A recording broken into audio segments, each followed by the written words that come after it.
deaths in women in India or world for that matter. It's breast cancer. To help create this environment, we have three speakers.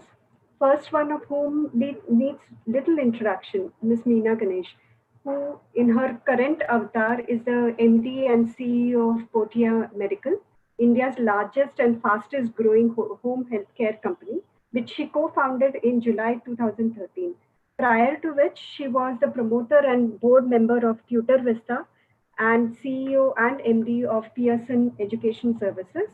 As a partner of the platform growthstory.in, she is also co-promoter of nearly a dozen new age internet technology enabled startups.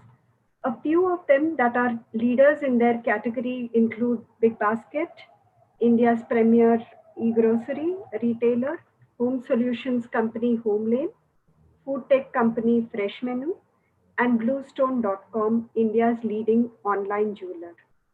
She has won a lot of accolades. She has won the ET Startup Award in the Women Ahead category in 2016 and was chosen as Health Entrepreneur of the Year 2016 at the India Health Summit and Awards. Nina has been part of Fortune India's 50 most powerful women in business for 5 consecutive years between 2015 and 2019. She was recently awarded the Kempegowda Award by BBMP for contribution to the city of Bengaluru. Nina serves on the board of Pfizer India, PNG Limited, Manipal Sigma, and Axis Bank. She has been a part of the board of governors of the Indian Institute of Management, Calcutta. Nina, it's a privilege to have you here. Please. Thank you. Thank you, Sandhya, for your kind introduction. It's my pleasure to attend this session and share a few of my thoughts, and of course also listen to what Dr. Geeta and Dr. Lakshmi have to say about breast cancer, the challenges, and how one can take care of oneself by early detection through various methods. But I'll leave that to Dr. Geeta. I'll spend a few minutes talking about why women's health, in my view, is very important, and what I feel are some of the areas that all of us should spend some time and effort and focus on. If you can just move to the next slide, please, my first slide. So one of the things that I have always noticed as not just as for myself and my own family members, but also for a lot of women that I talk to or keep in touch with or mentor, that from families to careers, we are always looking after everybody else, and typically women come last in their own list of priorities, and women's health tends to be the last.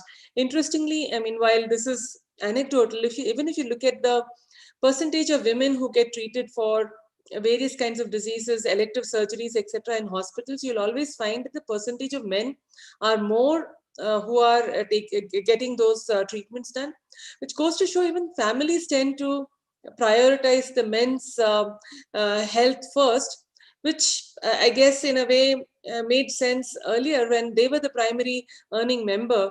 And if there was any issue with the man's health, the whole family would have taken a big beating in terms of their financial and economic situation.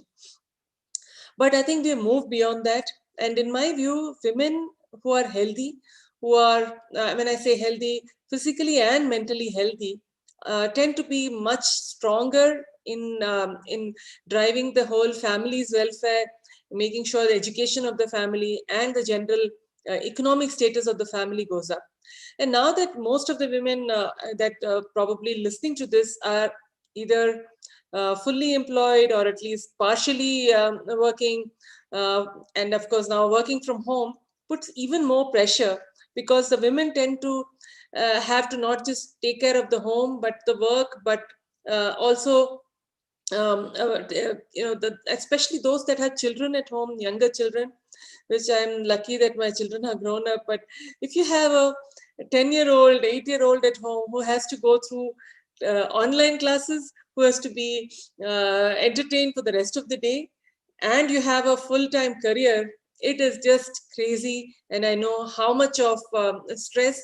It's not just the women, the men do, of course, no doubt about that. But we are just talking about the women, and I think in all of this, what gets impacted is our self-care, and this is something which I'm hoping that sessions like this will bring to the fore.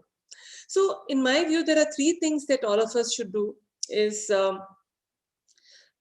educate yourself about all health issues, so you know what are the do's don'ts, you know what are the challenges, what can come up. Be aware of your family's medical history, especially when you talk about cancer and breast cancer. Family history is a very, very important indicator of potential or of risk factors. And most importantly, constantly pay attention to how you're feeling, what's going on in yourself. Be self-aware. And when we talk about self-awareness, I'll attend to that in a little more detail into the next. Yeah, thank you for putting up the slide. There are two or three areas that there's a lot on this slide, and I'm not going to go through each of these bubbles, but I'll talk about what resonates with me, and what I tend to do all the time is to focus on three key aspects.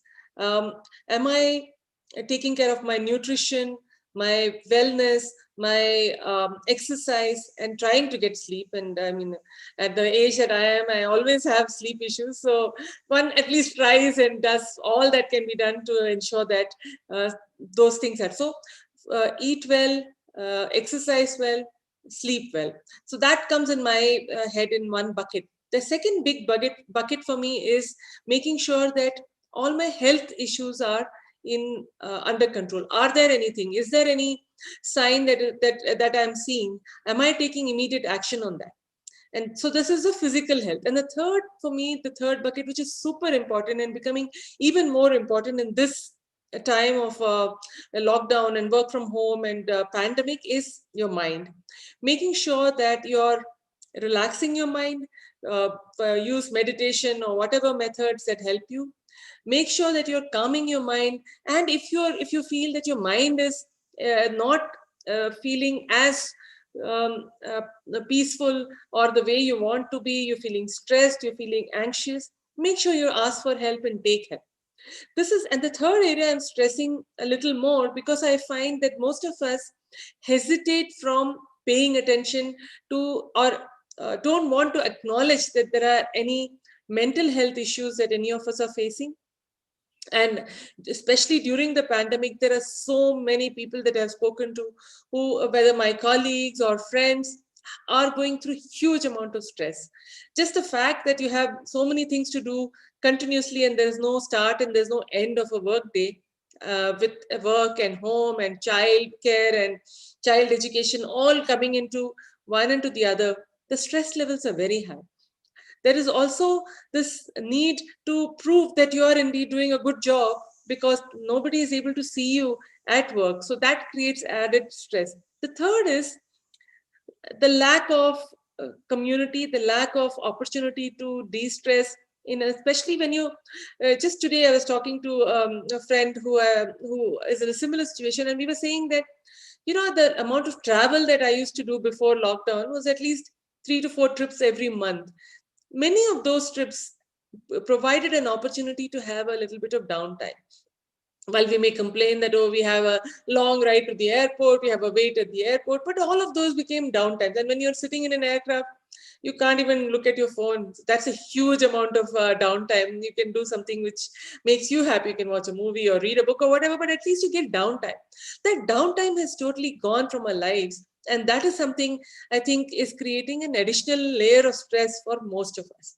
So acknowledging that, finding those little oceans of peace, if you can, in your life, is something that I think each of us owe to ourselves, apart from making sure that we take good care of the food and wellness part, as well as the physical health part. Can you move on to the next slide, please?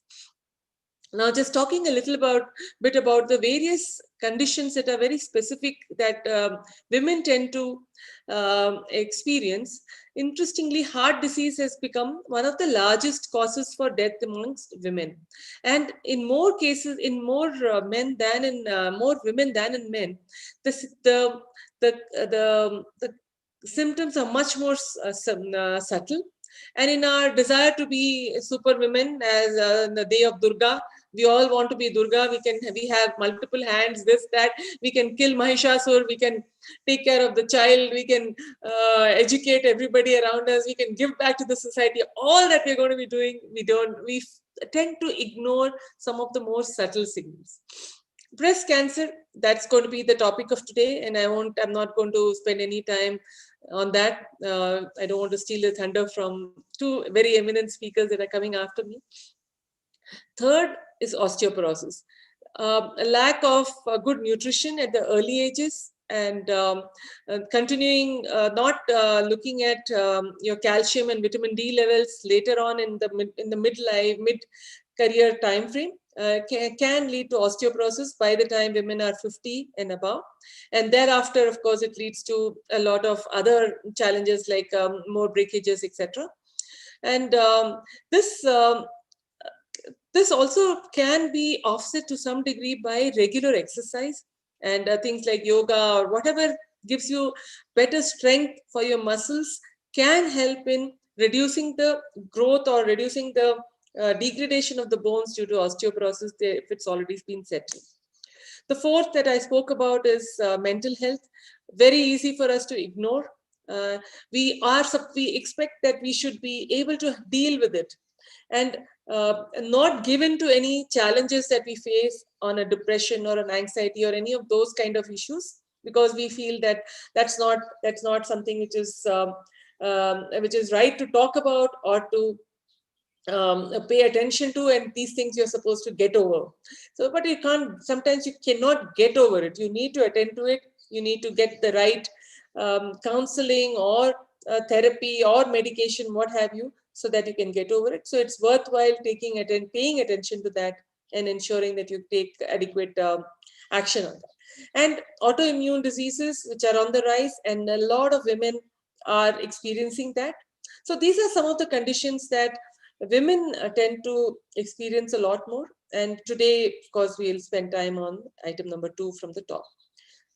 Just the last slide of mine. Yeah. The one little piece of advice, if I may, that I just leave to all of you is that an ounce of prevention is worth a pound of insurance forms. Okay. It's a cartoon, very good, all right, but it is something which is very, very, very important. Do take care of your health. Make sure that you're taking all the right screening sessions that you need to take, annual screening of basic health as well as various other conditions that have been mentioned over here is super important. And if there is any sign of any of these, the earlier we catch it, the more likely that we can get really good control and ensure that we can overcome any of these. Breast cancer is no longer a death knell. Absolutely not. Women live for many, many years after that. I have plenty of family and friends who have fought breast cancer and have lived for many years and a good quality of life thereafter. The point is to find it, to catch it early on enough, and to ensure that you take the appropriate treatment if it does turn out to be the case. With that, I will now stop my talk and hand it back to the MC for the day so that the next session can be started. Thank you so much. Thank you, Meena. That is quite illuminating. I think that was very much required. When it comes to women, you're very right. People, we ourselves don't pay too much attention to our own self. I think that ads which comes in aeroplanes, which they tell you first put the mask on yourself before you put onto others, is something we seem to forget. I think this is required a constant reminder that yes, you have to pay attention to yourself so you'll be able to help others in your own life. So, thank you. So, on Thank to you. our next speaker, Dr. Lakshmi Krishnan. who is a clinical research scientist at NIRMAI and oversees its activities related to clinical studies and trials. She is an oral pathologist with a unique work experience of over 8 years in the fields of clinical research, technology, innovation for public health, and scientific writing. She is a university rank holder and has completed a fellowship in healthcare technology innovation from HTIC and IIT Madras.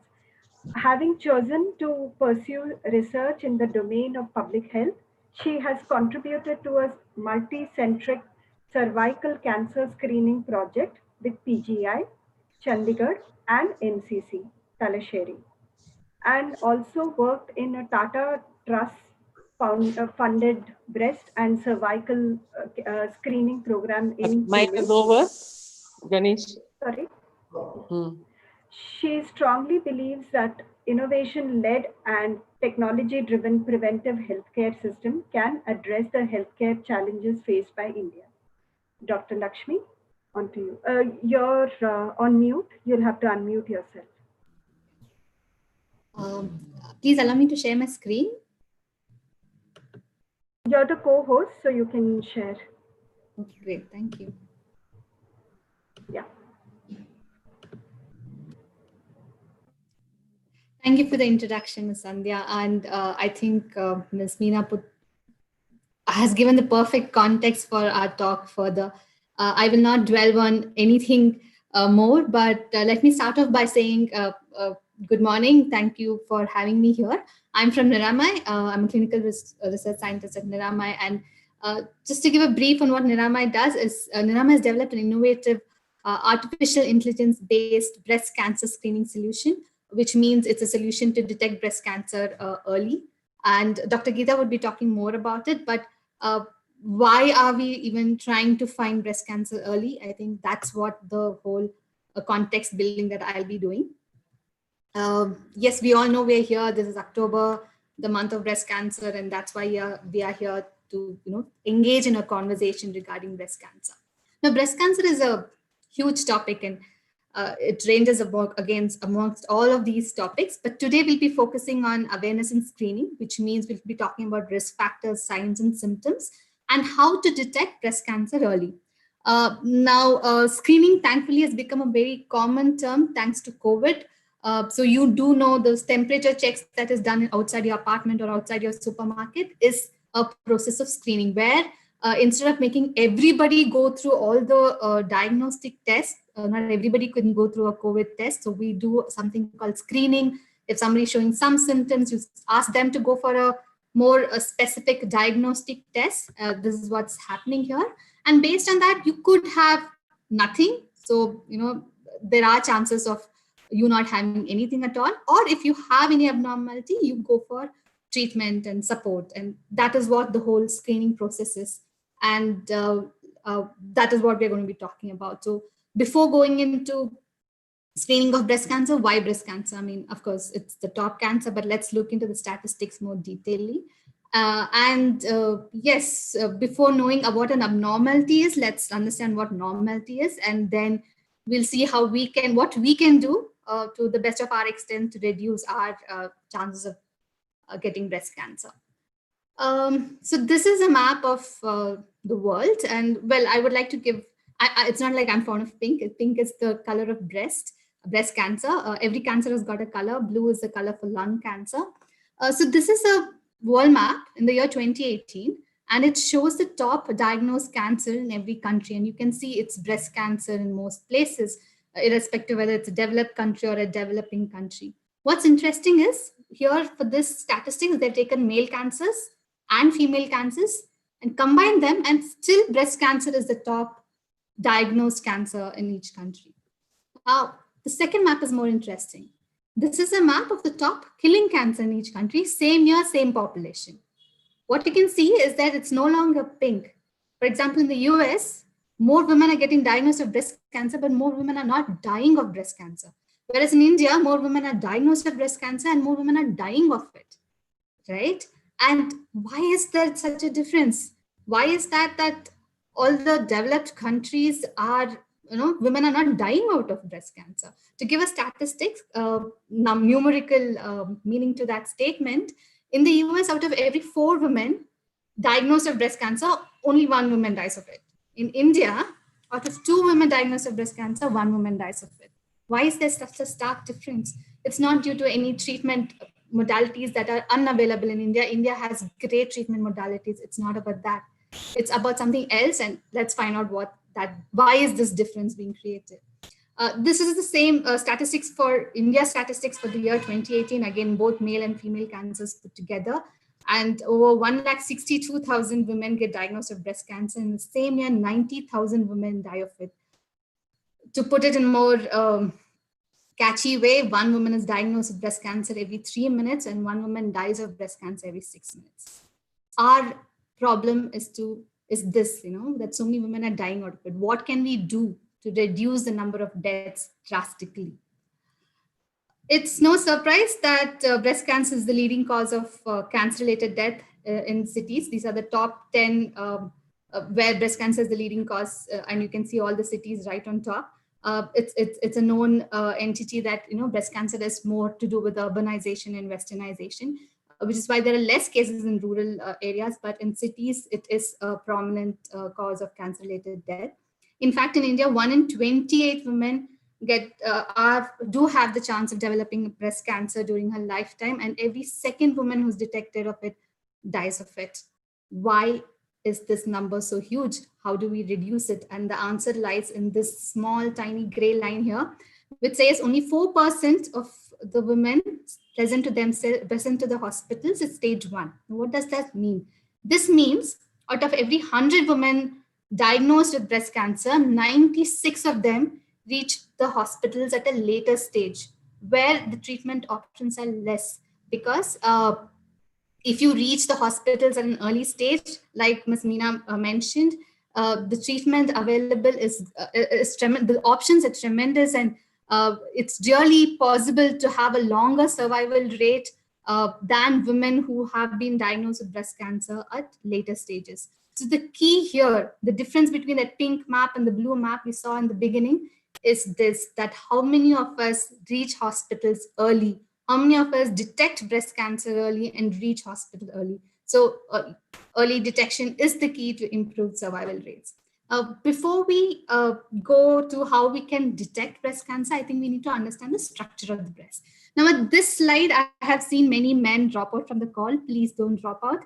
I would request all of you, irrespective of the gender and the age, stay back and understand, because of, well, I can give you 3 reasons. One is awareness, learn about just more general knowledge, if you can say that. Secondly, like this Meena did mention, women do not put their health on the forefront. So maybe we would require a little hand-holding from the men who engage and will initiate and engage a conversation with their daughter, mother, sister, wife.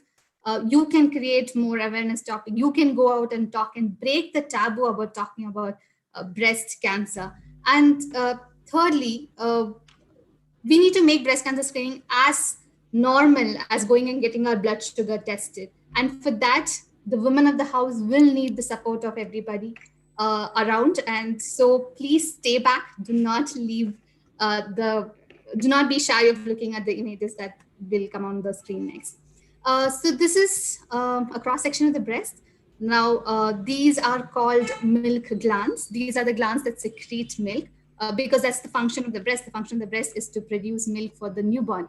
And so you see a lot of, you can consider them as small milk producing units. And then once the milk is produced, it has to reach the delivery site, the nipple. And for that, you have a supply system, which are called the ducts. This is an enlarged version of the same thing. These are the milk producing units, and these are the ducts. And this is something called a glandular structure. And to give the support for this is all these yellow small things that you can see is the fat of the breast. Okay, so these are 2 basic and important components. For a young woman who's in a reproductive age, this will obviously be more because she has to produce milk. As and when a woman grows older, it will be replaced by these yellow color looking structures like called fat cells. I would like to also draw your attention to this green network that you can see here. They are called lymph nodes. This, you may consider it like the drainage system of the house. Nobody sees it, nobody cares about it, but once it's blocked, we all pay attention to. Lymph nodes is something that's present all throughout the body. But for today, we'll focus on the ones near the armpit and near the collarbone. Okay.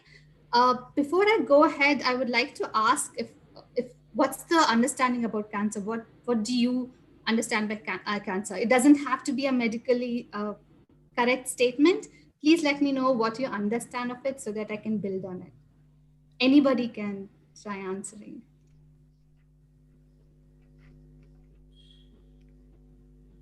A malfunctioning of a particular organ than its associated functionality. Okay. Yes, you can also say that, and you can the most probably most understood definition is an uncontrolled growth of cells. There's no control for the cells, and there's no stimulation for that growth of cells. For example, the cells usually, if there is cancer that's originating here, there is no reason why the cell should start multiplying and proliferating so much, but they do. And there's no stimulation. For example, if we have an injury, we cut our cells, there is growth of cells there too, but there is a reason for it. There's an injury, and which is why the body wants to heal that, and there's growth of cells. But in this case, there is no such thing. There is there is uncontrolled growth of cells. So here is where you can see these are cells that are growing and multiplying, but they're confined in this round thing, like a compound wall. They've not gone beyond the compound wall. Now, this is called a stage 0 cancer.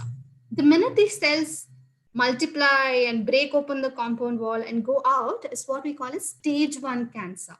Stage 1 cancer is less than 2 centimeters, and usually confined, it's just around that place where it originated.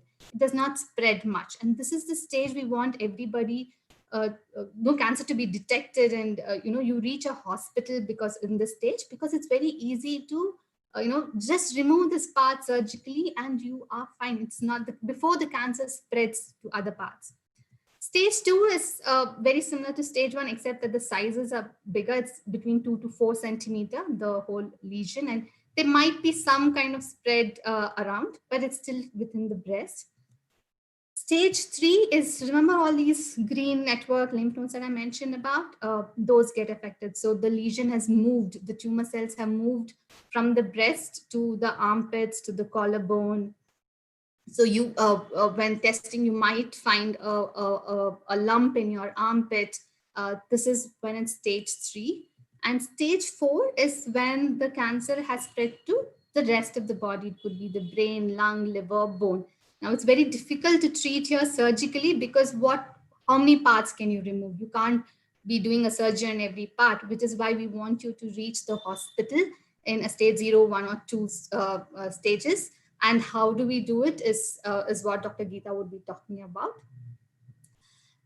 Now, what can I do to, what causes breast cancer? And what can I do to prevent it to the best of my ability? It's said that the sun and everything under the sun is a risk factor for cancer. But breast cancer has certain specific factors, and we segregate them as modifiable and non-modifiable. Non-modifiable are those that we can't really do much about, but we need to be aware of it. And these are the risk factors that cannot be changed. For example, older women, the more older you grow, there are more chances of you developing breast cancer. That does not mean younger women do not develop breast cancer.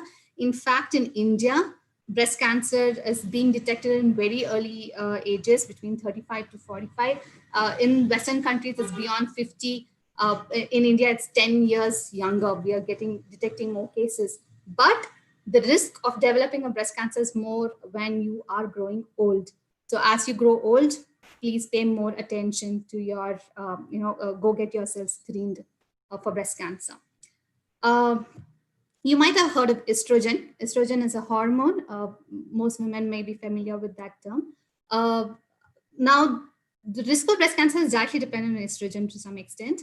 The duration of how long you have been exposed to estrogen is a direct risk factor. For example, menarche. Menarche means first period. The first period that you get is when your body starts producing estrogen to a quantity which, because estrogen is required for your sexual development, for the breast cells to be enlarged and all of those things.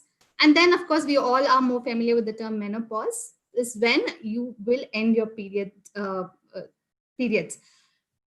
Between this duration, between your first period and your last period, you are exposed to estrogen every month. There's a cyclical exposure to estrogen every month. So the longer the duration of this is increases your chance of getting breast cancer. So this studies have shown that girls who attain the first period before the age of 11 or 12 are at a slightly higher risk than women who have got their first period at the age of 15. The same thing for menopause. Women who have attained menopause beyond 55 are at a slightly higher risk than women who have attained it at the age of 50. Right? The fourth one is the family history of breast cancer. Miss Meena did mention about it. When you have your first degree relatives, when I say first degree relatives, it could be your mother, your sister, your daughter, your aunt, your grandmother, either from the mother's side or from the father's side. And also if your father or your brother has breast cancer, because yes, breast cancer can happen to men as well, although the number is very low, it's less than 1%. There are incidences and cases that we have come across where breast cancer can occur in men. So if your first degree relative is affected with breast cancer, your antenna need to go up and say, yes, I'm at the risk of developing breast cancer. I need to go get myself screened every year or even more frequently than that. This is a very smaller portion, but I'll still speak about it. There is certain kind of cancer that happens between the age in young adulthood, teenage to say 30 years, for example, something called Hodgkin's lymphoma. Now, the treatment for Hodgkin's lymphoma is to give radiation therapy to your chest area where the breasts are also there. So when that happens, a slight change in the genetic makeup of a cell. There are some mutations that might happen, and that could eventually over years increase your chances of breast cancer. Now, these are risk factors that we cannot change. But why are we knowing about it? Because if we belong to any of these buckets, we need to be even more careful than the others to go get ourselves screened. But there's also the plus point of there's some risk factors that can be changed. Now, let's look at what these are. So women who have the first full-time child delivery before the age of 30 have some kind of protection against breast cancer than compared to women who have their first child or who do not have children at all, who have their first child after the age of 35 or do not have children at all. Same thing for breastfeeding. The minute for women who have breastfed their children for longer than 9 months, studies have shown that they have some kind of protection over breast cancer as compared to women who have not breastfed. But this does not mean, okay, I had my children before 30, so I'm not going to get breast cancer. That's not the thing. It's only that your risk factors are lesser than a woman who's given a birth to a first child after the age of 35. Hormone replacement therapy, birth control pills is something that some women may be familiar with, especially hormone replacement therapy is something that's given for your menopause after your hysterectomy. FDA says that try and go for as low a dose as possible or as less a duration possible, because these therapies for a duration of 3 or 5 years have shown to increase your chances of developing breast cancer. This is a universal thing. Smoking and alcohol consumption is not limited only to breast cancer, but to all cancers. If you are a regular smoker or consume alcohol, you are at a higher chance of developing breast cancer. And the last, but probably the most important, is obesity and lack of exercise is a major risk factor for breast cancer. And I'm not saying this just without any scientific reason. So let me tell you, I did mention about estrogen in the previous slide. So the fat cells, after you put on weight, the fat cells secrete something called an estrogen-like hormone. This also plays the same effect as estrogen for our body. So that is why your chances of increasing getting breast cancer get increased. So how do I change things about here? If possible, when possible. I'm saying if and when, because I know that these things are not always under our control, but when possible, try and have your first child before the age of 30. If possible, when possible, try and try and breastfeed your child for more than 9 months. These are really if and when, because I know there are multiple factors around it. Regarding hormone replacement therapy, birth control pills, please talk to your doctor. This is for you to know that there is a risk factor associated, like for any medication. So please talk to your doctor, engage in a conversation, try and ask for a shorter duration dose or a smaller duration dose. Be aware that this can also cause breast cancer. So please engage in a conversation with doctor. Try not smoking. Try limiting your alcohol consumption. This just holds good for any cancer. And yes, please do exercise. Please invest 30 minutes of your day of 24 hours to yourself. That's the gift you can give to yourself. And all women out there, household work is not considered exercise. Do not mention that. When I say exercise, please, it has to be has to be a brisk walk of 30 minutes or a yoga, something that is not just household work. So men there, please make sure your women folk go out and put the 30 minutes and invest the 30 minutes, not just for themselves, but I think a healthy woman is just peace of mind for the entire family. Also, the lifestyle habits, sleep early, like Ms. Meena did mention, eat healthy. I know that pizza, that burger, that french fries is very tempting, but try and get in a lot of fibrous food in your diet. Try and include green looking, yellow looking, orange looking vegetables and fruits in your diet. Try cutting down on sugar, try cutting down on caffeine. Just everything in moderation is great for health. Don't try to do anything in excess. Ensure that balance and maintain the balance. I think I end my talk there. If there are any doctors in the house, you may please add on to it. This from a public health perspective, so I'd be glad to hear others' inputs as well. If there are no questions, I'll hand it over to Geeta. Thank you. I have a statement kind of a thing to do. I'm a medical doctor myself, and I actually, my practice, have seen husbands bring their wives saying that I feel something in when when they're making love or whatever, and then they come and say, I don't know, I'm very worried, doctor. Can you just check her up? See, I don't think women are so unintelligent or something as to not to see something else if when they're having the shower or whatever, to come and see a gynecologist or a family lady doctor or whoever they are confident of saying their stuff, because this lack of education is lacking even in an educated ladies. I'm talking about. Forget Right.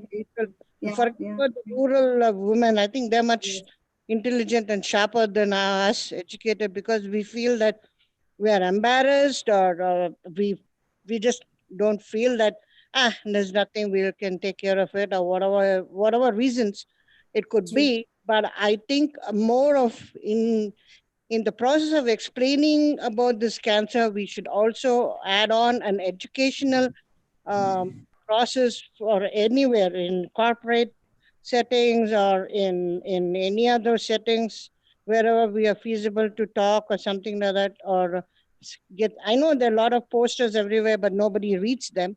So this is my takeaway point today, because it's really sad that at the end of the day, at the fourth stage, third stage, women come. They should include mammogram or just this ultrasound scanning when they go for an abdomen scanning. Please get a breast scanning along with it. It will help you in a long way. We do all sorts of blood tests and things like that and abdomen scanning, but forget about the actual important stuff like TE scan and breast scan included in it. We don't need a gynecologist to tell that to us. Any physician can, after a certain age, tell, hey, why don't you get all these things as a routine women. There are a lot of women tests being done now in the hospitals, primarily for women. So just take that opportunity, spend a couple of more rupees to make yourself fit and healthier, then feel sorry tomorrow, you know. So this is my takeaway message to all. I'm sorry if I've interrupted. Thank you, ma'am. I think that's very important, because I think what we women generally do not also think is, once the breast cancer happens to me, there's also a financial impact on the family, and that is something that kind of forgotten. And we forget that we are the backbone of the family, because I know when my mom falls ill and she sleeps, we are all suddenly saying what to do in the kitchen, what is to be done. So I think that impact, and somehow we probably fail to thank our ladies in our life as much. So that that that seriousness of, yes, I should take my life more seriously, is less prevalent. I see it in my own family, so I understand. And even with respect to getting tests done, recently I got my mother to undergo the yearly checkup. I had to ask for a mammogram. I had to ask for a cervical pap smear test. That somehow conveniently, I don't know what it is, but it's not their part of the package. So hopefully through these awareness talks, we are trying to engage in that conversation and say, okay, this needs to be done. So unless you do not know about an entity, you will not ask for it. So that's what we hope to do through these awareness talks. Remove that stigma of talking about breast. For example, I know of this case where this lady went to a spa, and the spa lady was massaging her and she found the lump.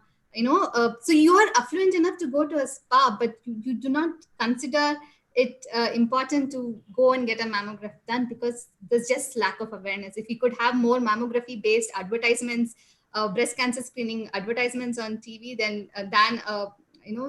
getting ourselves fairer, I think probably there would be more conversations regarding this. And I also see today only 25 or 26 people have attended an important topic as such, which we are trying to propaganda.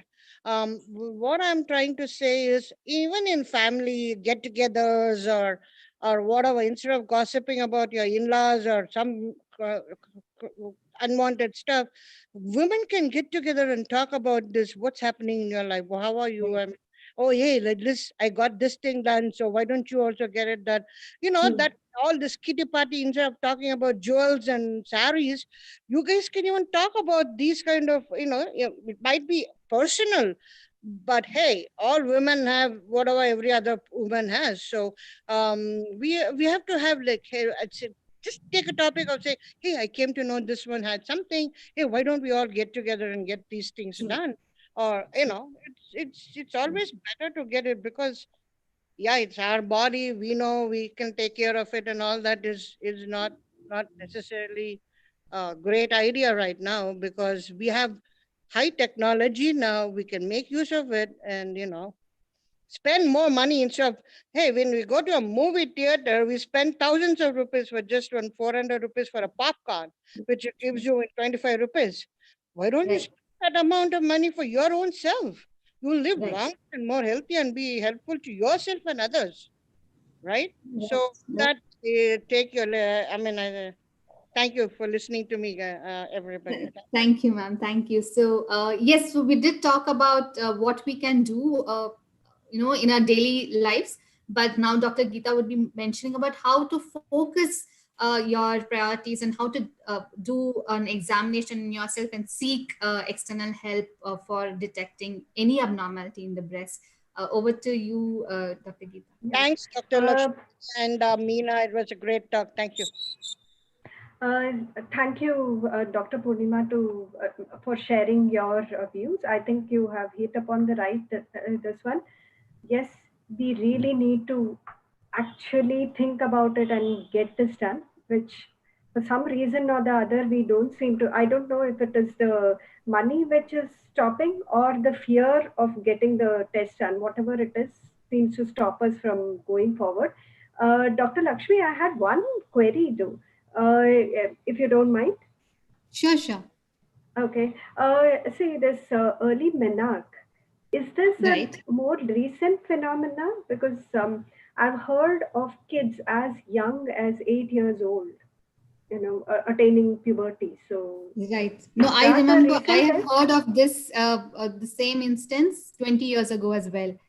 Maybe it was not more prevalent then, but I think it's something to do with our lifestyle changes also.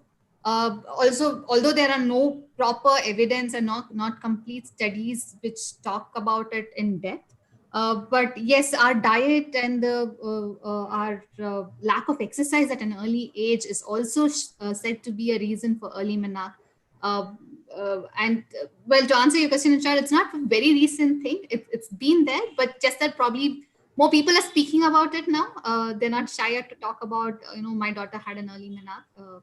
Yes, I think. Yeah, it is a taboo subject still. It is a taboo subject. Yes, people. Yes. People are whatever reason, people do not want to talk about if it's an early menarche. Late menarche, they're okay. They're okay with a 16, 17-year-old menarche, but yes. 11, 12, very shy. I think it's also to do with how the girl will handle it and things. But yes. I have seen there's a taboo, so I don't know if people spoke less about it early, or there are actually more cases now. On that, I have one word to say about it. It's because nowadays kids are exposed to unwanted radiations like phones and also junk food. They're more processed, and lot of I don't know what all is put into it. Once a way is fine, but not very often. Like they should be encouraged to eat whatever mama makes, whether it's vegetables or let it be a soup or whatever, but make it more interesting for kids to eat vegetables and things like that instead of the same old rajma rice and things like that. Sorry for the interruption, Sandhya. Can we take the questions and discussions at the end of the session? One more doctor is waiting to give the lecture. Can we take it up later? Sure. Sorry. No worries. No, not to worry. You will definitely use your brilliance, madam. After the third speaker, yes. So, our third speaker today is Dr. Geeta Manjunath, who is the founder, CEO, and CTO of Niramai Health and Analytics, and has led the company to develop a breakthrough AI solution for detecting early stage breast cancer in a non-invasive, radiation-free manner. Dr. Geeta holds a PhD from IASC and management education from Kellogg's, Chicago. She comes with over 25 years of experience in IT innovation. She has proposed and led multiple AI projects at Xerox Research and Hewlett Packard India before starting Niramai. Geeta was a lab director for data analytics research at Xerox India. Geeta has received many international and national recognition for her innovations and entrepreneurial work, including CSI Gold Medal, BIARAC Winner Award 2018, and is also on the Forbes list of top 20 self-made women this year. Dr. Geeta is also an innovator of 16 US patents and more pending grant. She was recently awarded Economic Times Accenture Vahini Innovator of the Year Award. Dr. Geeta Manjunath, she has over 25 years of experience. Thank you, Dr. Geeta. Thank you, Sandhya ji, for such a nice event that you're organizing, and it's a festival. Happy Dasara, happy Navratri. I know we are talking about a little bit of a dull subject, if you will, little sad subject, but remember, this is for the good of the women, and I'm so glad you're doing it in the Dasara time, sort of in the, this event is sort of, also adding to the Devis of the world. Okay, thank you so much. So you heard Dr. Lakshmi talk about what is breast cancer, what are the risks, and how can we take care of ourselves, in terms of being less obese and all of the other, reducing the modifiable risk factors. Now, the next immediate thought process, like Dr. Purnima also was mentioning, is to make sure that there is enough awareness of saying and identifying a breast cancer as early as possible. So there are two ways of identifying breast cancer, right? One, to know what are the symptoms of breast cancer and identifying that ourselves, right? We talked about a spa lady doing it or a husband finding it and so on. Why can't we all be aware of what those symptoms are and do it more proactively rather than accidentally being found, right? So that's the sort of the whole scope of this. In addition, I'll talk about how can we do this early and how Nirama's technology that we have developed and awarded world over for how can that help, and happy to answer any questions around that as well. So what are the common symptoms of breast cancer? And first and foremost, the best way of detecting breast symptoms is through self-breast examination. Pick a date every month. In your bathroom, you can stand in front of a mirror or in a room, and then look at your breast and perform a few simple actions, right? One, look for lumps. It could be small lumps or sort of little hard lumps. It's the first time especially you may actually find a big lump if you've not looked at it at all. The lumps could also be in the underarms. So first and foremost, there are certain patterns in which you have to sort of move your hand. Just look up, you will have videos. We can also share the videos later in this community of how to do this test yourself. One is the lump detecting of lump, anything that exists there, especially when you do it every month, you will see any changes.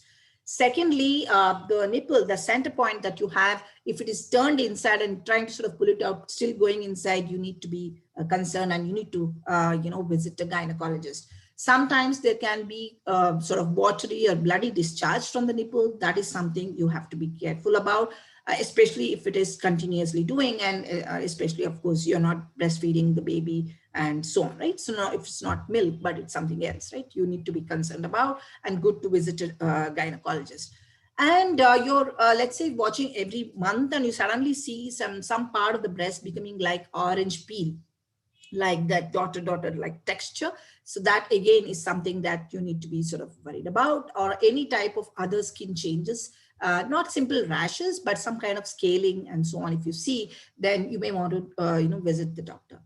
And also, because you're watching it every month, and you would probably also see the size differences, like one being very, it is very natural that one breast will be of different size than the other breast. So if you do the baseline check, you will know. But once you do it every month, suddenly you see one breast swollen. It could be some infection as well, but still, you need to go to a gynec. And finally, if you have pain, breast pain is not really a cancer symptom, but continuous breast pain at a particular area, may require attention of your gynecologist. So these are the basic awareness pieces of breast symptoms that all of us need to know, right? And proactively look for it every month.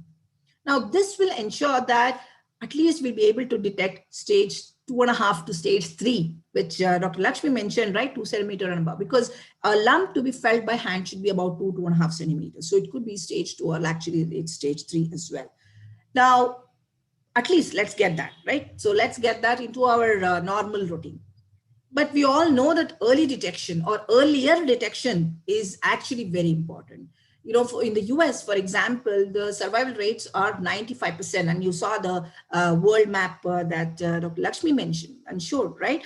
How is that happening? There is a regular screening for breast cancer that happens through mammogram, through ultrasound, MRI, and I'm going to talk about some of these tests. And Dr. Punima also was mentioning this. Early detection is very key.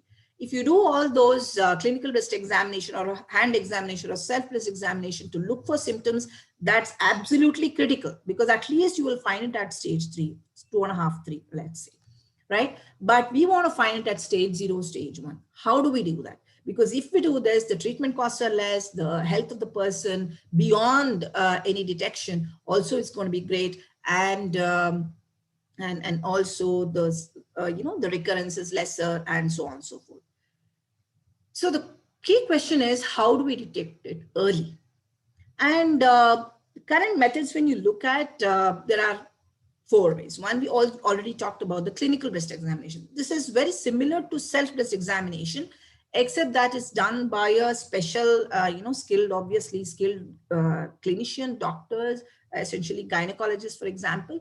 So if you don't know how to check for yourself, and she will do a great job, right? So that's one way. Another world over, the standard is mammography. It was mentioned before in the discussion that was happening before the talk here. This is basically X-ray of the breast. The breast is compressed between two plates and X-rays are passed through it. This is good, but this actually works on women above 45 years of age. Actually, women above 40 or 45, depending upon which country and which guidelines you look at, are only advised to go for a mammogram. And I'll talk about why that is so shortly. And this is able to detect DCIS, the cancer which can start inside the duct, which Dr. Lakshmi was talking about, like covered, even those can be detected. And small lesions like 5 mm, 6 mm can also be detected with this. However, because it uses X-rays and it is radiation, though of course we can say minor radiation, it is not advised every year, or what is recommended is like biannual screening. Once in 2 years screening is what is recommended for mammography. So what happens between the two, right? Especially younger women, now in India, we are seeing the average age for breast incidences, breast cancer incidences is about 52 years. That means half of the women who are getting breast cancer turn out to be under 50 years. And this is a very, a bad situation, because it's more to do with India and how our lifestyles have changed over time and so on. Having said that, for these women under 40, 45, mammography is not suitable. Because what's called as dense breast. What mammography does is basically X-ray of the breast, as I mentioned, and this is how the X-ray looks. We've taken X-ray of hand, lungs and so on, and whatever is hard is what comes out as white, right? So this is an X-ray of a 60-year-old where you have a white spot, and this is what a radiologist can easily figure out that this is cancer versus any other place. But for a lady of 40 or 35-year-old, it will be like this, heterogeneous dense breast or dense breast, where the whole breast appears white. There are lots of fibroglandular tissue, which actually turn out to be white in color. And so how do we figure out that here is where the cancer is? And that's an issue. And that is the reason why mammography is not recommended for women under 45 years of age. Also, when these dense tissue is there is a higher chance of absorbing radiation. And unfortunately, high density is also a risk for breast cancer, higher risk for breast cancer. So all this puts in a need for another test beyond mammography for women under 45 years of age. Also, almost 50% of the ladies above 45 also have dense breasts. And that is something you need to know. If you take a mammogram, there will be a density that's written and you need to be careful about it. If it is dense, then mammography test is not so recommended. And it's world over. It's also American Society of Clinical Oncology and all of these forums who have mentioned this, the dense breast issue. For dense breast, there are two tests. One, of course, ultrasound. Many of us who have had kids, we know that ultrasound can be done on the stomach to figure out the texture and other elements of the baby that's growing. The same thing can be done on the breast with a gel applied and so on. It has to be done by a specialist, a gynecologist or a sonographer or a radiologist, because breast ultrasound is good for correlation modality. That is, once mammogram says there is a lump, or a clinical breast examination or hand examination says there is a lump, when you do an ultrasound, it actually can tell you the texture differences and say whether there's a cyst or a actual cancer that is out there. Also, breast ultrasound can only be done inside a hospital. You cannot do it outside because of the misuse possibility. There is a law called PCP NDT law and so on. So that is where Niramai test comes into the picture, and we'll talk a lot more about this. But this is a test that can be done on women of all age groups, whether dense breast or no dense breast, 45 years or less or more, and also can be done, by a simple technician as well. Of course, the doctor can oversee remotely. So this is what I'm going to talk in the rest of the talk. So Niramai's solution is a new innovation that our team has done. This is for early detection of breast cancer and in a privacy-aware manner. What we do is we just measure the temperature variations on the chest using a thermal sensor. You would have seen thermal cameras, placed in airports and so on. When people are coming in, it's used for fever check and so on. It's the same kind of a thermal sensor which is placed 3 feet from the person, and we measure the temperature variations on the chest very accurately, in the sense that we measure 4 lakh temperature points per person. Why is temperature important? Temperature is important because when there is a cancer cell, it actually divides mitotically, very abnormally, right? And Dr. Lakshmi talked about it. So with this, mitotic action results in higher metabolism as well as higher blood flow to that area. So that results in almost like a 2 degrees centigrade higher temperature at the cancer area, as well as because the blood vessel structures around it also start changing, right? The blood vessels become bigger and more blood vessels start, growing. It's called vasodilation or neoangiogenesis. Because of this, you can actually start seeing different type of temperature pattern on the breast, which is affected. And this is what our solution tries to depict, right? Tries to identify. So with this, what we are able to do is detect very, very small lesions, even before you actually feel a lump in the self-breast examination.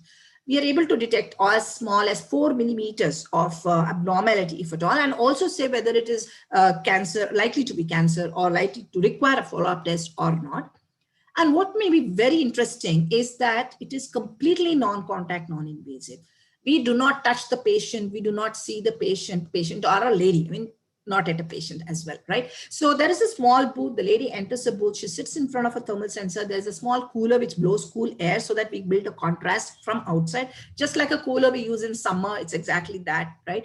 And the technician is also outside. Of course, she has to remove the top clothes for all breast tests, right? You have to remove the top clothes. And so in this particular case, particularly, you can actually lock the room. I call it changing room experience. You just go in, close the curtain, close the room door, and sort of sit in front of the device like this for about 10 minutes, and you come 10 to 15 minutes, the report will be ready. And there is absolutely no radiation. We just measure the temperature variations on the chest and no x-rays, nothing. So you can actually repeat the test every year, every 6 months, every 3 months, if it's a high risk lady who has 2-3 family cancer history, that is aunt, mother, everybody has cancer. So then you have to start doing the check at 18 years. I'm sorry, you have to start doing it. And the only test you can do that is Nirmay test. And then, yeah, that's what I meant. It actually works for women of all age groups. A 17-year-old cancer patient is somebody we unfortunately, could detect. And a 92-year-old walked into our, camp, and she had a lump, but it was actually safe, no benign lump, we call it. And men also can get breast cancer. 1 in 1,000 men actually get breast cancer, which is not very commonly known. And, my view is like everyone has to take this test, whether male or female. Yes, it works because there is no flesh to be placed between the two plates like mammography, which doesn't work on men. This can actually work. It's like a remote. And I'll show you a small video of that as well.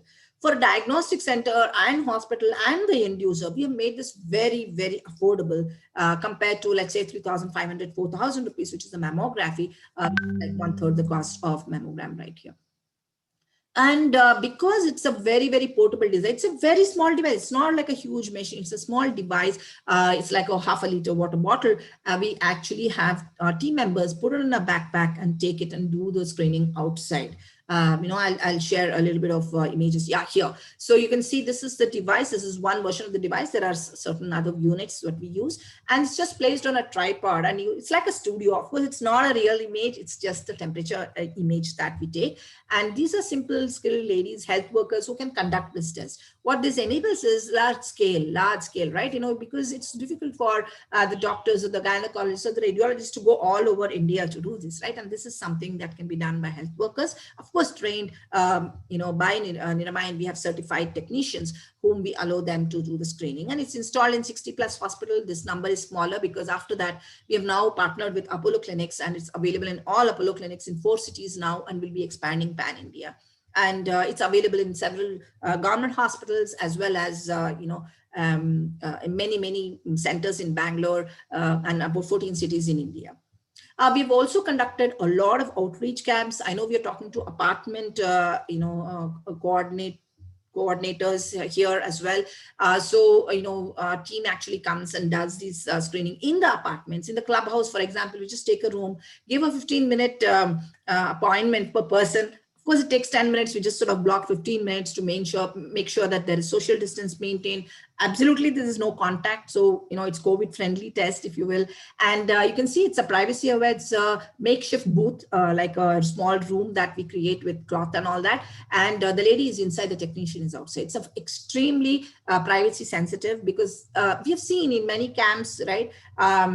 There's a lot of shyness to disrobe in front of others. I mean, just why do I need to do it, right? In a regular screening. And that's what we have enabled, right? No see, no touch, no pain, no radiation. And then we have this bus also that was, it's called Pink Express bus, which was, donated by Rotary to Sakra World Hospital. This is run by Sakra, in nearby places. We go and partner with Karnataka Cancer Society, many NGOs, and do rural camps as well. And this is like an urban camp. This is a rural camp. I'm just going to, 1 second. I think recently we've also started home screening, because people are not coming to hospital for screening. They're scared that, there may be contamination with COVID, and also mammography. There is, touch, and you have to make sure that the equipment is nicely sanitized before every person, and so on. So we have now started home screening. So if you just come to our website, and we have in fact partnered with Portia for this, and that's why Meena ma'am was also here to talk about how we can come together through Portia or our own Niramai website. You can come in and register for your screening, and our team will call you and fix up an appointment which is suitable for you. And then within half an hour, we come in, and the test is half an hour, and the complete test is done in your room, and of course without seeing your naked or whatever. So that's what we do. So here's a small video which gives you an idea of how the test works. Tested the Niramai technology to me. Having heard about it, I went to get a checkup done.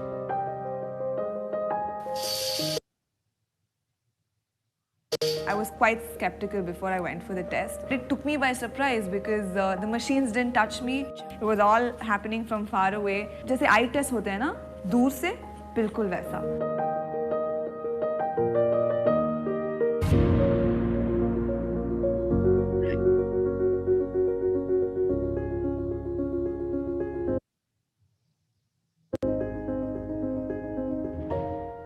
Yeah, it's a very, very simple test.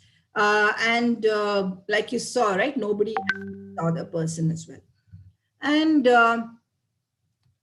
it's just about 15 minutes, right? So where we have a technician, she will tell you more about the test. There's small cooling with a cooler that we do, and then we do the image capture, 2 minutes of image capture. We just ask you to move around as you saw, and then the report will be ready. Especially if it's a community screening, we automatically generate a report, because it's very, very important to give the report immediately. We also have a panel of radiologists who certify this report. Especially for educated women, you want to know more about it. So there will be images which are annotated saying where could be a problem. It's not that if this is positive, somebody has cancer, right? It's about finding abnormality. Of course, it's pretty accurate, and we can talk about accuracy that we have and so on. Compared to mammography, we have done several studies as well. The technology, is that a question?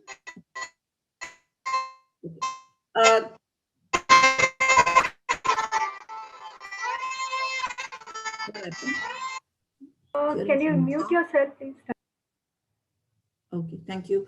So the technology we've developed in one slide, I'm just saying, it's called Thermaletics, which is a combination of thermal imaging and AI, artificial intelligence, which is a new wing of computer science, where it's making inroads into many domains, including healthcare. So we use this thermal sensor, measure the temperature variations, our software analyzes it, and also marks the area of abnormal tissue activity. So it's really not, it could be most likely cancer.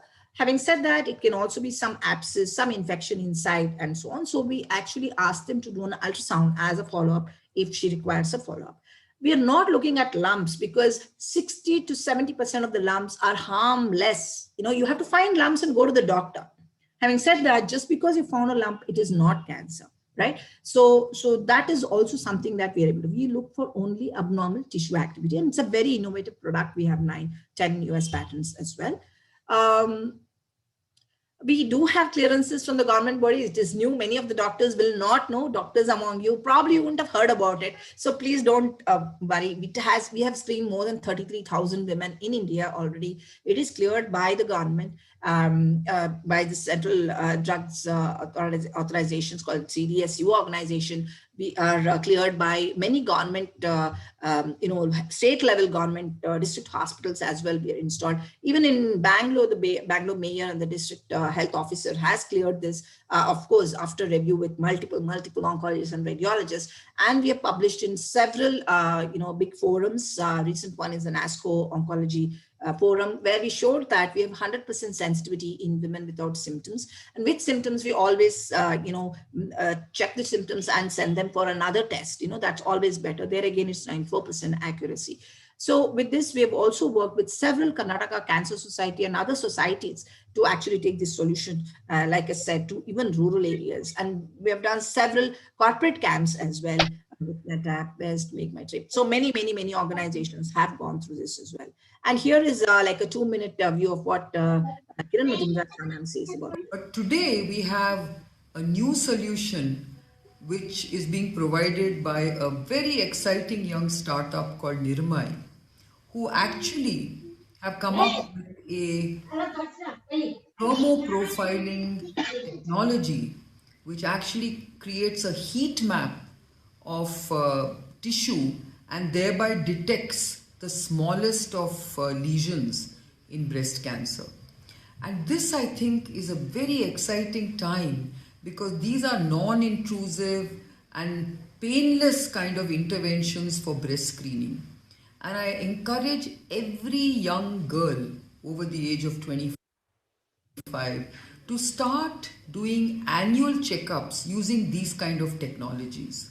I think Niramai has a huge potential because I think breast screening and annual breast checkups are going to be very important going forward. So we've actually also won many awards. It is new, but it has been accepted world over.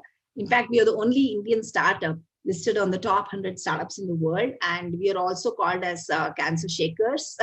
The only Indian, the top 15 cancer shakers of the world as well. So this is new. We are here to save lives, many lives, and please cooperate and take a breast screening with either Niramai test or mammogram, or definitely do a clinical or a self-breast examination every month. And thank you very much, and happy to take any questions along with Dr. Lakshmi and Ms. Meena. Thank you, Dr. Geeta.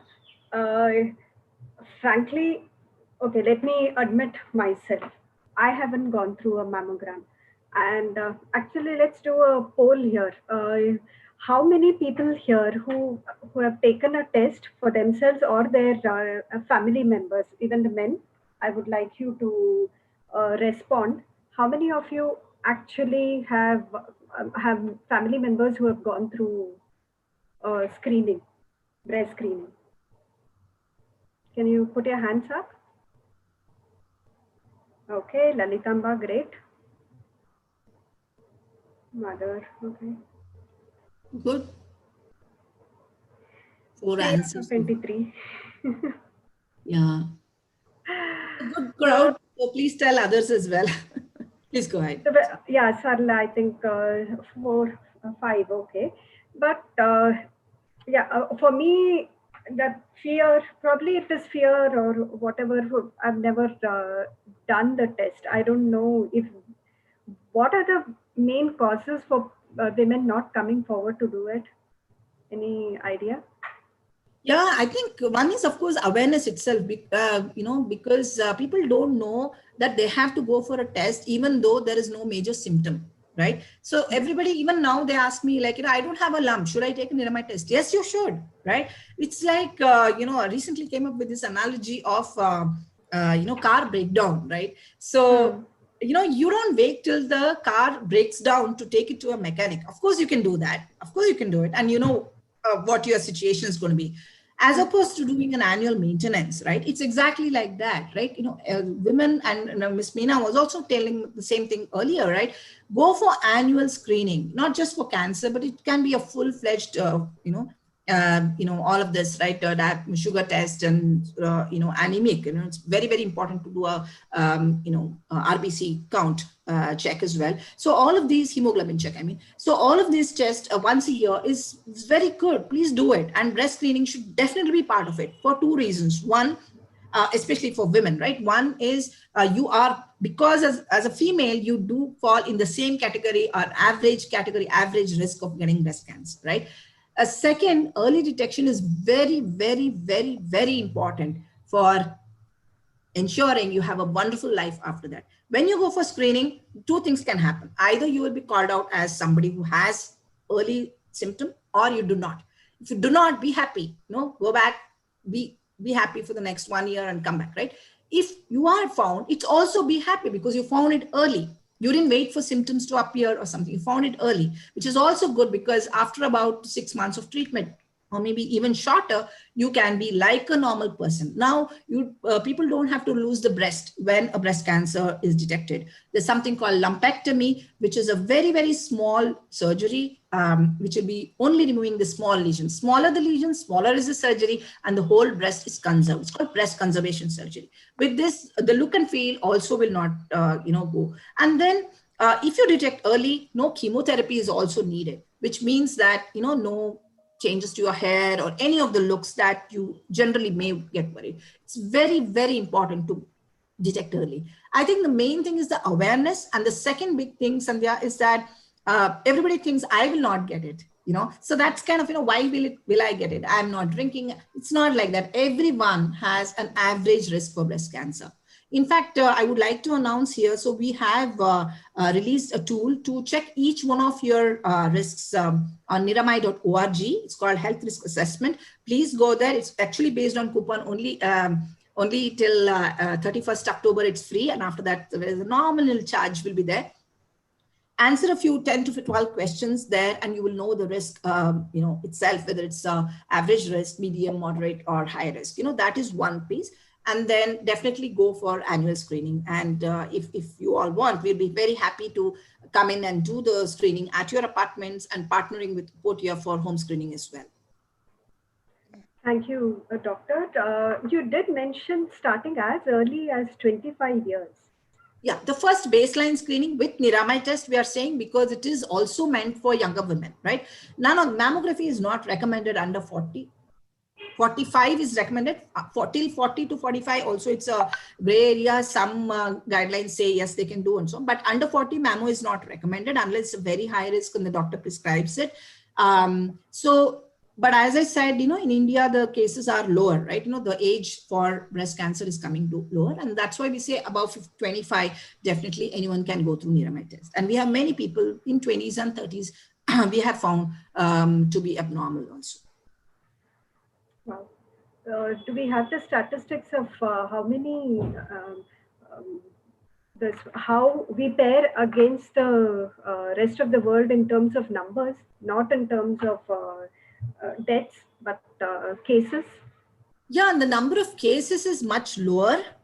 We were about 1.6 lakhs last year, but half of them we lost, right? 87,000 of them actually lost. So that's the main thing, right? The number of cases may be much lower, also it's because of whether we detect the incidences or not. For example, in India, we say 1 in 25 are likely to get breast cancer. A recent result says 15, but any type of cancer, but 1 in 25 is breast cancer. Whereas in US, it is 1 in 7.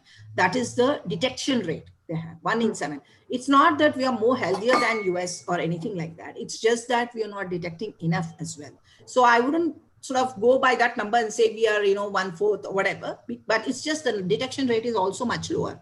Many people, they won't even know that they actually died with breast cancer. Many times they don't even share. We'll have to sort of get to that. Yeah. Anyone else has Yes, queries? Sorry, yeah. Sandhya, I've asked a couple of questions on the chat. Can you take them? Yeah, sure. Somebody wanted to ask? Yes. It was a nice presentation, very informative. I have a question for Dr. Geeta. Madam, how accurate is this? Yeah, so we have done the tests in multiple hospitals, HCG, Narayana Hrudayalaya, CDRF, ICMR, it's going on, RCC, Max Hospital. So many of these hospitals, we have done detailed trials where we have done our test followed by mammography, ultrasound, and biopsy if it's positive, right? And then blinded, it's called a systematic clinical trial. And we have Dr. Lakshmi, who is an expert in clinical studies as well. So where external doctors have actually compared these two things, right? In a blinded fashion, the results, it's almost like an examination. So here we have actually got, I'm happy to say it, 100% sensitivity in symptomatic, asymptomatic women. That is when there is no symptom, 100% accurate sensitivity. There's something called sensitivity and specificity. Sensitivity of 100, that is ability to detect abnormality, ability to detect cancer is 100%, with about 7% of false positives. That is, out of 100 people said positive, 7 of them may not have, the abnormality. So that's the 7%. That is 94% specificity, 100% sensitivity. In symptomatic, it's 94% sensitivity. Okay. And compared this to mammography, in asymptomatic women, when there is no symptom, mammography showed 70% sensitivity as opposed to 100% that we have. And this is proven. I mean, it's also published in very big journals as well. Okay, that's nice. And you said we will be able to detect the temperature changes. So this can be multiple diagnoses. I think post this, we will go ahead with, special investigations like ultrasound. Is it an abscess or is it a lump? Correct? Right. So it is mostly malignancy is what we predict. However, sometimes there can be an infection, as you said, like abscess, right? That also gives high temperature. So it can be either of the two. And so we actually direct them to an ultrasound, breast ultrasound, post which, a small, cell from the lesion or from the area where we have detected can be taken out, and then you can put it under microscope. If ultrasound also looks suspicious, only then a biopsy is needed.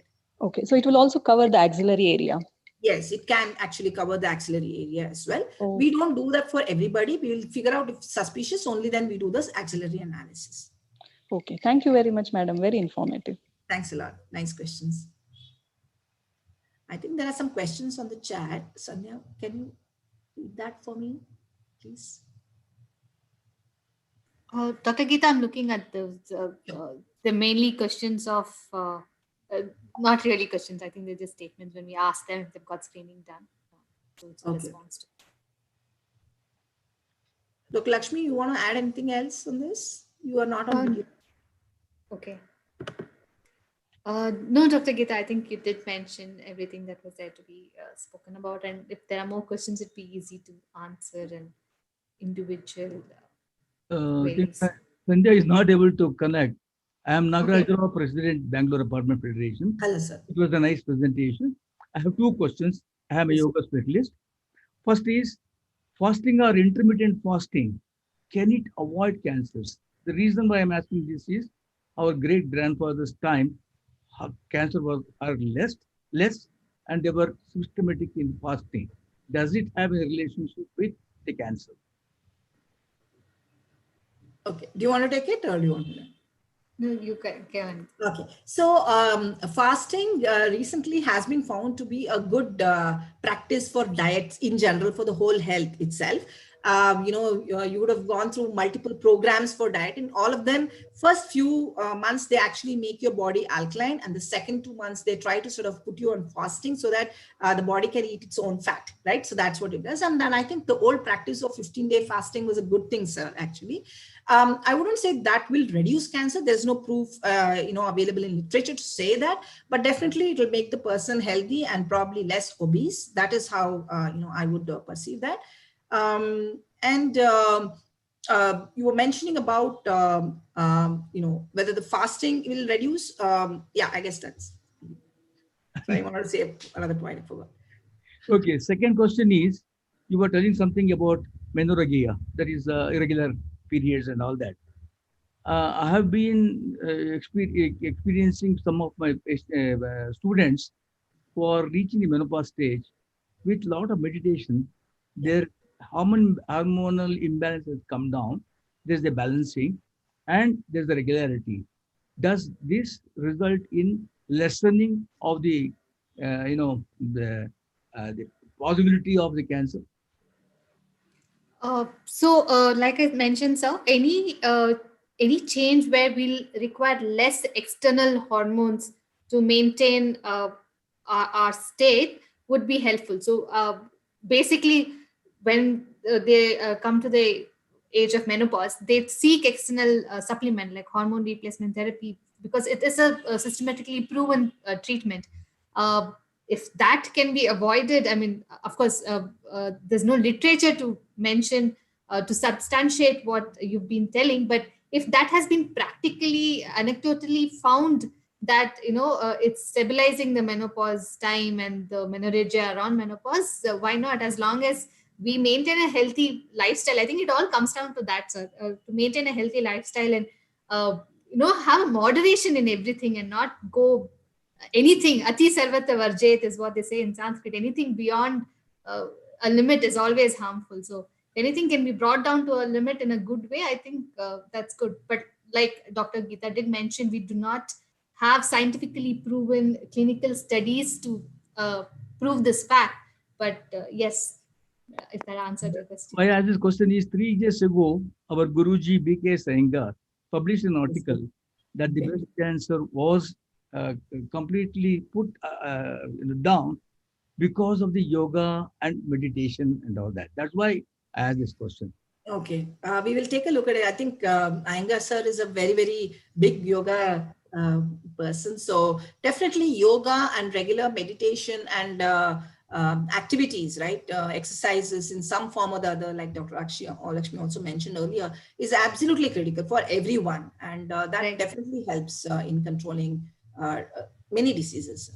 Right. So if I can mention scientifically, I think most of our bodies do have some kind of abnormality, some kind of mutation that's there. And our body keeps that in check, does not allow that cell to multiply and become more. All our bodies have that system. It's just that when that system becomes lower in power, the immunity decreases, the cancer cells has more power to multiply. Our body as such has a mechanism to keep these things in check. And I think yoga, meditation, and all of that helps in strengthening that check. I think that's where it all, the whole thought process is. T cells. Yes, you could call them, yes. Okay, vertigo, is it related to cancer by any chance? Vertigo, because it appears in the ladies at a little later age, maybe the same time when other problems will start. So at least there is no scientific evidence to prove that vertigo is related to breast cancer. That I'm sure of. But related to other health, I wouldn't be the right person to be commenting on that. Sandhya, are you back?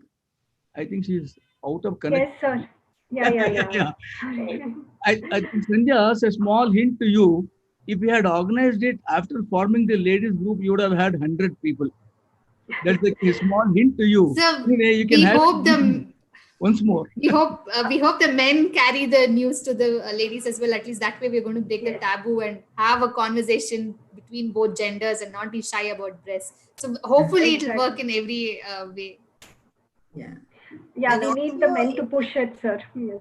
Yeah. Yes. Also, Niramai conducts monthly webinar series for women health in general about women health and how we can actually, promote different awareness about different type of diseases, not just breast cancer, everything, eating habits and so on. Sandhya and Nagraj sir, please, we will circulate this to you and please share it with the team members here. It will be very, very helpful to them. These are free webinars. Yeah, we'll certainly do that. I think there's a lot more conversation required on various topics, especially on health, because there is too much information, but a lot of it can be misinformation. I think the correct kind of education is required. So we certainly look forward. This is Lalita. Just wanted to ask on that monthly webinar Dr. Geeta mentioned, is it also available in Kannada? I was just working with 1 or 2 communities. I mean, they are the people who are unable to even know, like my maid comes, she understands only Kannada.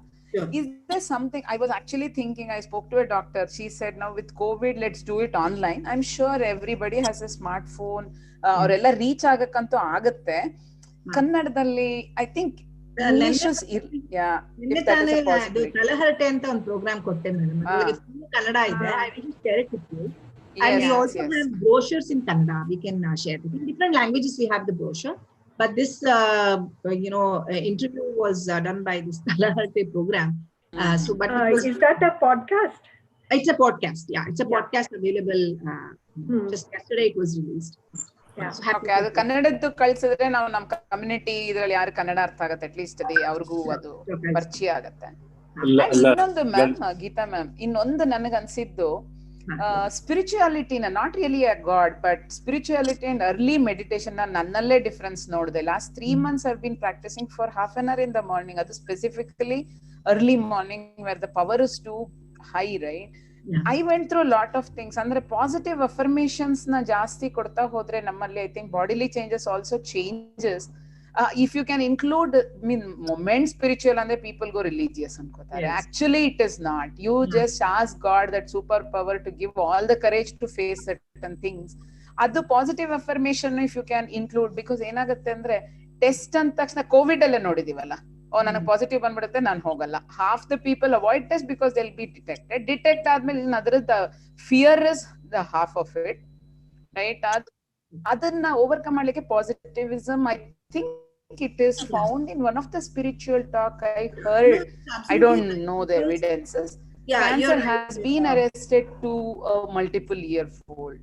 I don't know what stage and all this. I just believed that yes, it may add confidence and positivity can add a lot of things. I think to sort of take it further, right? You're absolutely right. Positivity helps, particularly because stress is also a major cause for any of these, issues, right? Including cancer, high BP and cancer, right? So to reduce the stress, going with this meditation and spiritual practices will help definitely.